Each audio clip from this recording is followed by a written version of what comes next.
We're going to record it, as I said, and it's going to go onto our League of Women Voters Greater Rockford website.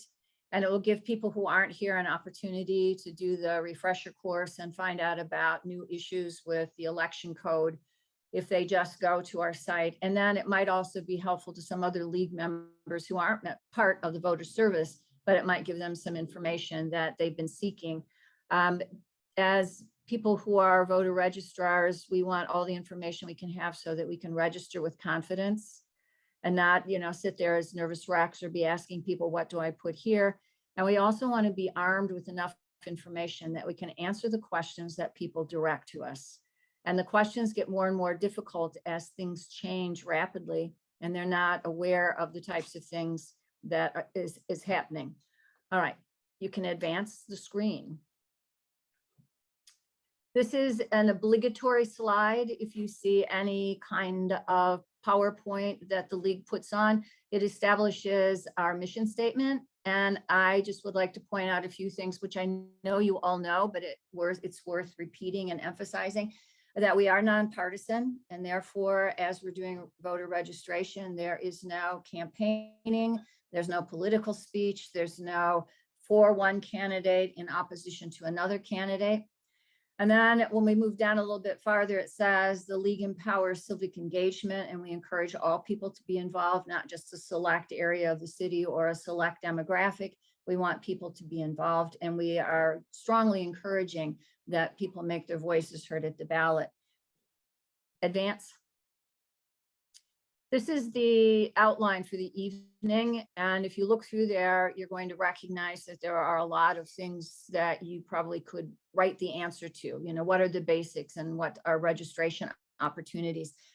So just have a look through it real quickly, and that's what I'm going to be going through. And we're going to finish up with where can I find information on issues and candidates. Jennifer and I were laughing about Ding. So anybody remember the old film strips that you might have had in school? I know. I didn't think Jennifer would know, but she emailed back and said, yes. So I was teasing and I said I was going to say ding. So there's my first ding. All right, ding. So we're going to start with the basics. And the basics are to vote, you must be registered. We know that. If you change your name and/or your address, you have to register again.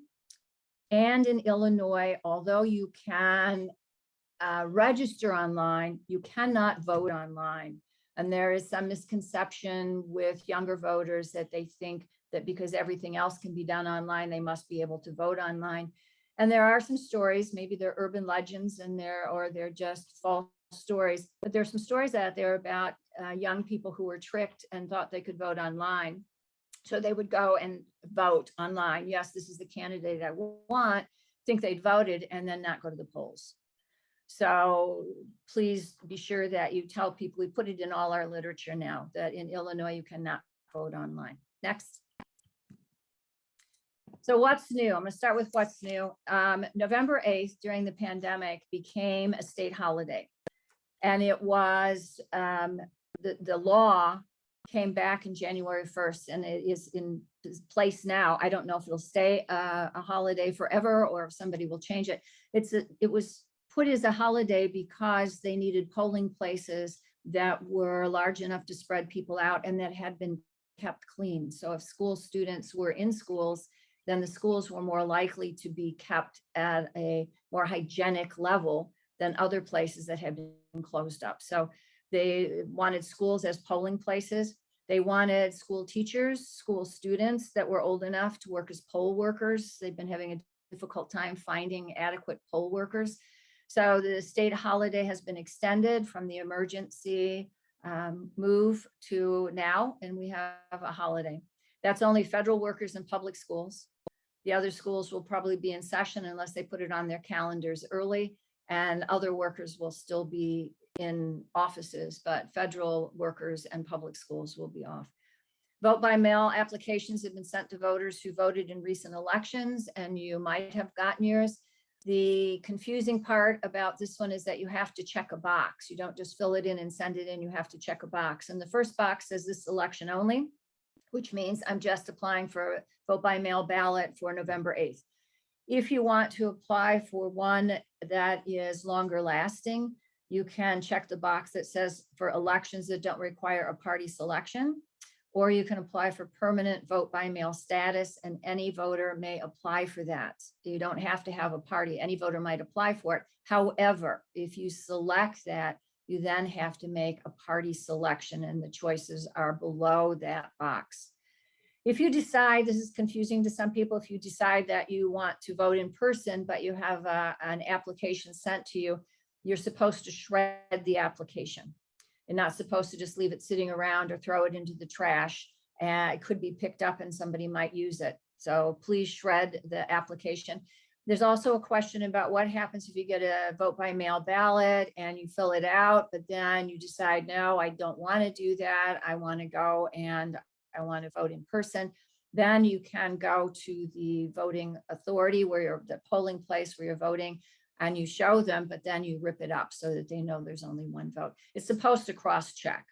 When the vote comes in, they're supposed to know that your vote has been received, and it should cross-check. But it's kind of nice that you know that you've taken care of both those ballots. Next one. All right, this we can go through very, very fast because, well, maybe not, I don't know. Illinois has become an automatic voter registration state in 2018. So it's relatively new, and the public doesn't know this. To be an automatic voter registration state, it means that if you're eligible to be registered as a voter, you will automatically be registered, and your address information will be updated every time you interact with a state agency.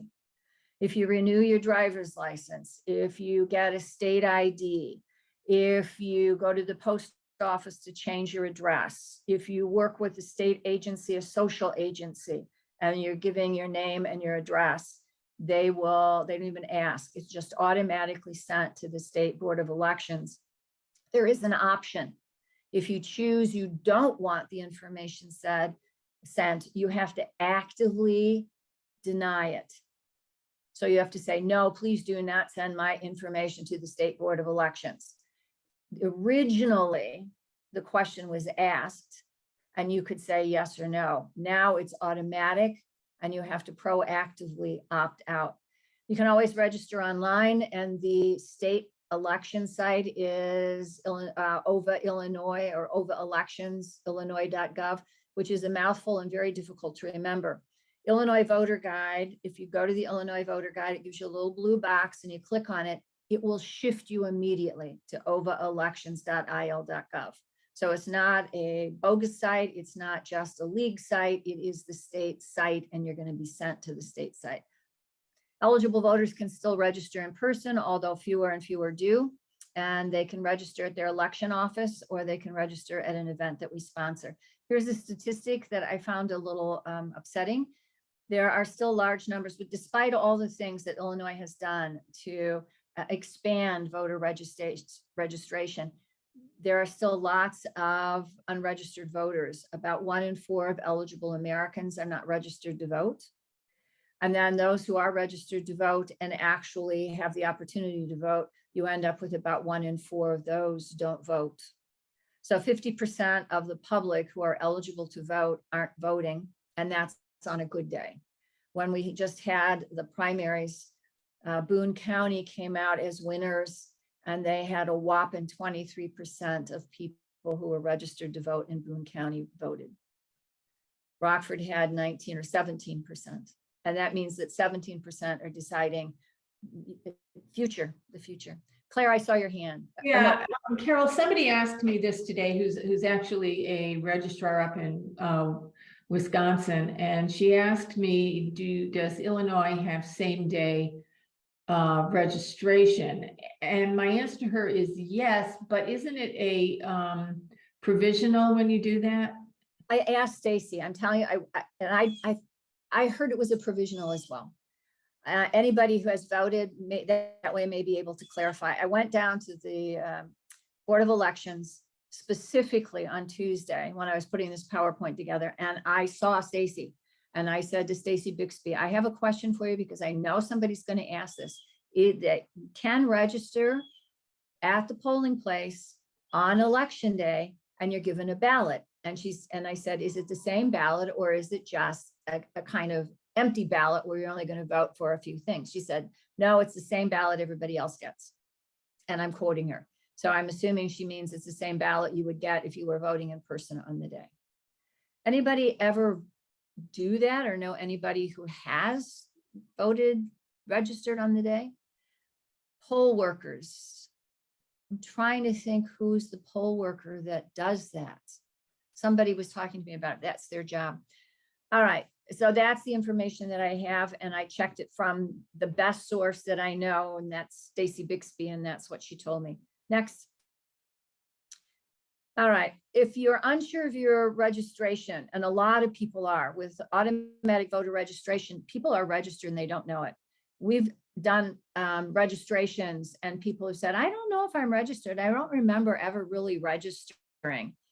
Before, let's make this a first step. Before you start filling out the registration card, ask them to take out their phone, or you take out your phone and you check your registration. You go to Illinois Voter Guide, you click on check your voter registration. It asks for your name and your address and your zip code, I believe. And then it will just tell you if you're registered. It will say, yes, you're registered. That's all you have to do. So it might be a nice step if we're doing, say, Roosevelt, and the kids aren't sure whether they're registered or not because they never actively registered, either online or at an event, but they could be registered. State of Illinois election website, you can click on voter registration lookup. Same thing if you want to do it that way. Next. Who can register to vote? We all know this. 17-year-olds who are going to be 18 at the day of the general election. You must live in your election precinct at least 30 days prior to the election. That's why our in-person voter registration has a deadline. We're about 30 days out from the election is our deadline. And that means that we can't be registering anybody 30 days before the election. Must not be serving confinement in a penal institution as the result of a conviction, but we will come back and talk about that in a minute. And they can't claim the right to vote anywhere else. Next. Here's some special cases. We've talked about these, and I know people who've been doing voter registration had a little sheet that I made out for them at one time about voting with a criminal record. A person who has successfully completed their sentence, which means that they don't have any fines against their name and they've spent their time in the incarceration and they're now out, they can register to vote. But when they went into jail or into prison, they were expunged from the rolls because felons can't vote. When they came out then, they might think they're registered to vote because they were registered to vote 3 years ago or 4 years ago, but they've been expunged from the rolls. They must re-register again in order to vote. An individual who's in jail has not been convicted of a crime, but is sitting in jail waiting for trial. They can register to vote and they can vote if they are still in jail and haven't been convicted on the day of an election. That's what Dee Dee was talking about, that she and Karen are working on, is to try and get in the jails and get these people registered. Homeless, this is always a question. I almost registered a homeless person once, but they didn't have enough ID. They were homeless, but they wanted to register to vote. You can register a homeless person, and the actual law calls them not homeless because that's such a derogatory term. They are a person with a non-traditional living situation. It can be anybody who's living with a relative, or it could be somebody who's living underneath the bridge. But as long as it's a non-traditional living situation, even though they don't have a permanent address, they can still register to vote. The difficulty is finding adequate identification. They likely don't have a state ID. They likely don't have a driver's license because you need a permanent address for these things. They may have a veteran's card, and they have to have some ID that has their, like everything else, two that have their name on it, their current name, and one with their current address. This is where we talk about they could show a bill. They could show a bank statement if they have a bank statement. They could show a parking ticket.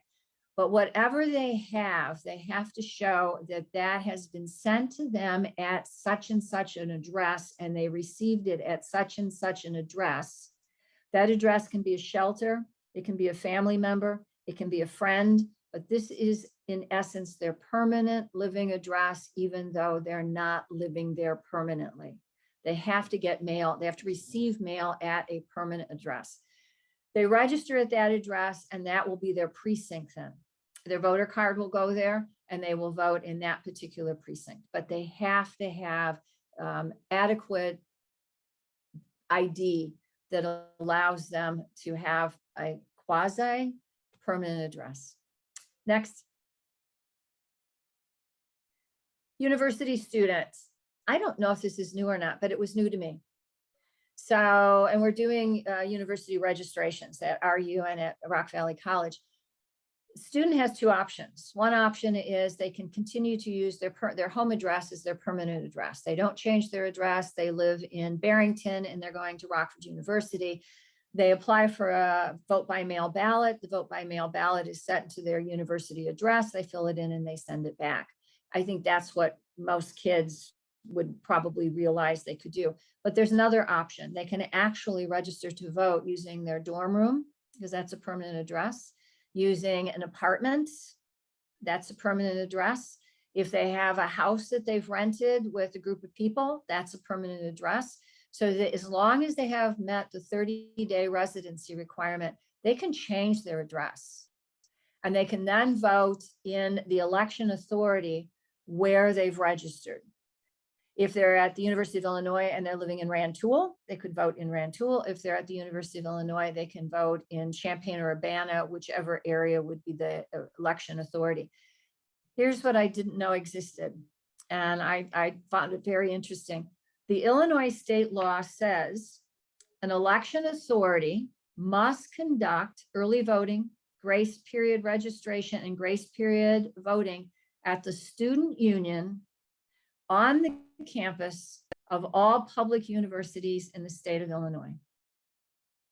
It becomes a polling place that is the jurisdiction of students. That means University of Illinois, Western, Eastern, anything that's considered to be a public university, students can vote there.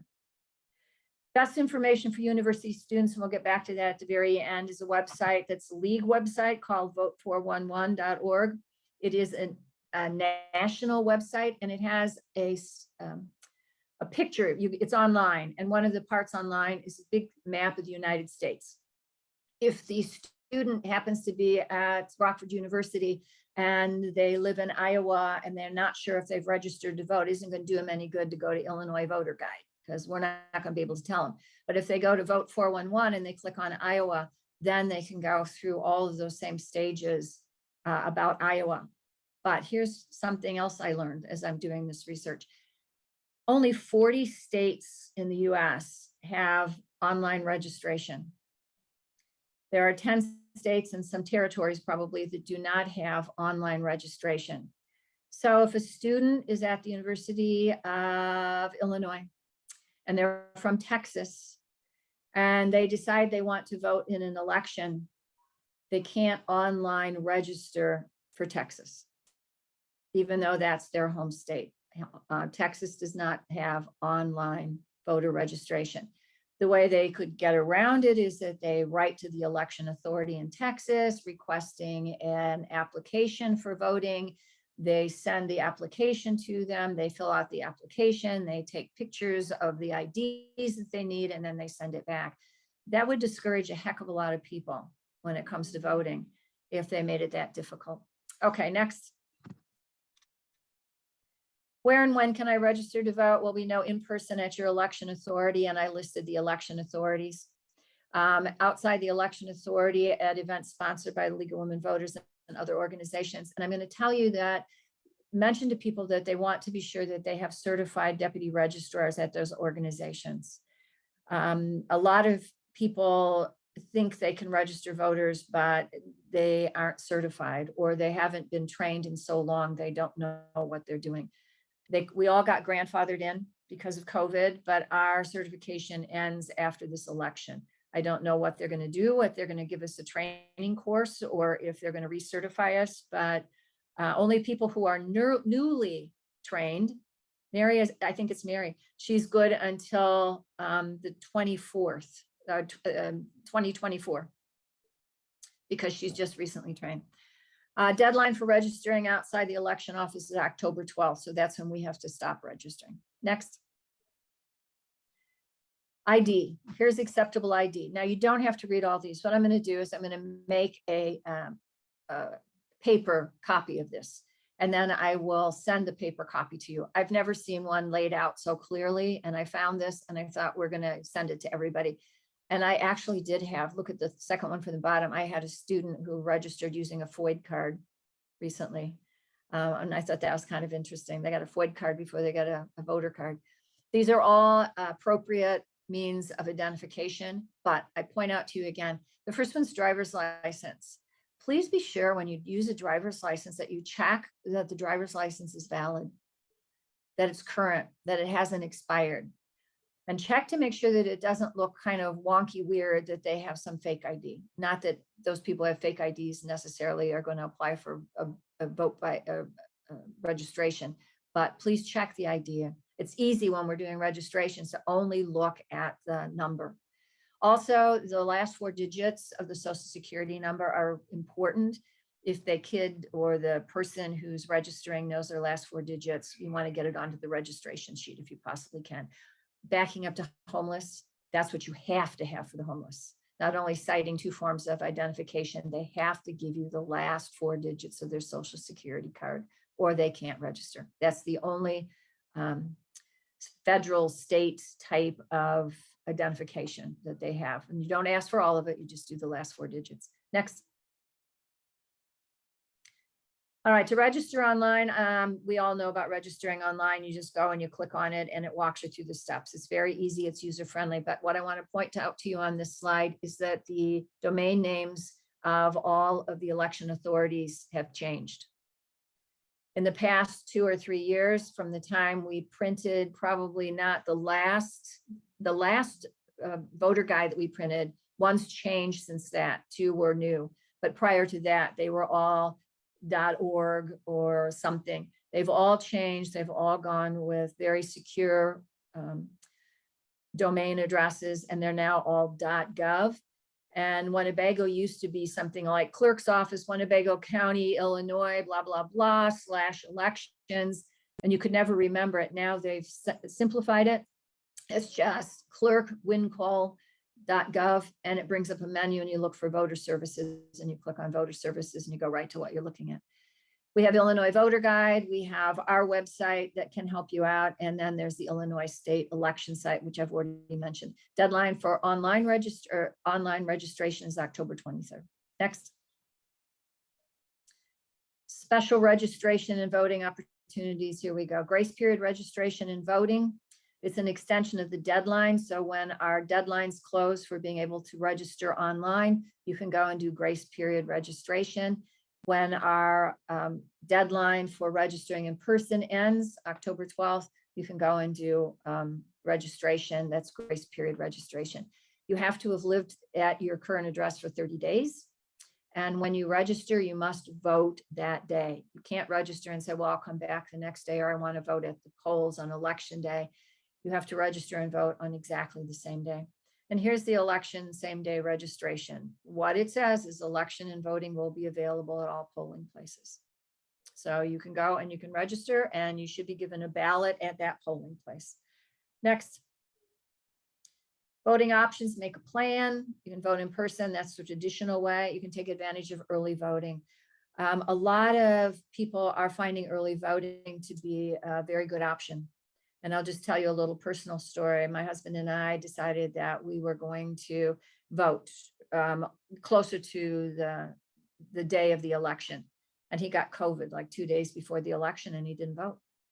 So I would encourage people to vote early and not wait to the last minute, and not set your sights on just voting on election day. If you wait to vote on election day, you could find lines, you could have bad weather, you could be sick. So early voting really is a great way to approach voting. And that's a piece of information I think we should share with people. Some election authorities in early voting will extend daytime hours and have satellite offices for early voting. The only way you're going to know that is to contact your election authority for dates and times. Next. Absentee voting and vote by mail are exactly the same thing. Illinois is a no excuse state. I've gone through already some of the information about if you have the permanent vote by mail ballot, what you have to check and what you have to look at, but just some things about the calendar, that the first day that you can request a vote by mail ballot was August 10th. The vote by mail list will begin being sent out on September 29th. So if you request one, you can expect to get one in the mail, not on the 29th, but sometime after the 29th. You have to fill in your ballot and you have to return it, and you have to return it with postmark by midnight on election day. Now, my question is, and I don't have an answer for this, if somebody knows, I would be happy to hear it. If it's a federal holiday, election day, will the post office be open? If you decide you're going to drop your ballot off at 10 o'clock at night on election day, is it going to get processed and postmarked by midnight? I did not ask Stacy that, and I don't know what the answer is, but my suggestion would be fill it in and return it to your election office prior to the election day, or mail it in plenty of time to make sure that it gets there in a timely fashion. There are ways that if you didn't do it correctly and they have time, they can contact you and you can fix your ballot. I helped at the open vote by mail ballots at Winnebago County during the last election. And they were collecting the ballots that had tiny little errors, and they would call the people and they would say, come down to the election authority and restore your ballot or fix your ballot. And people were coming in and doing that. If they don't do it, then the ballot is invalid. All right, next slide.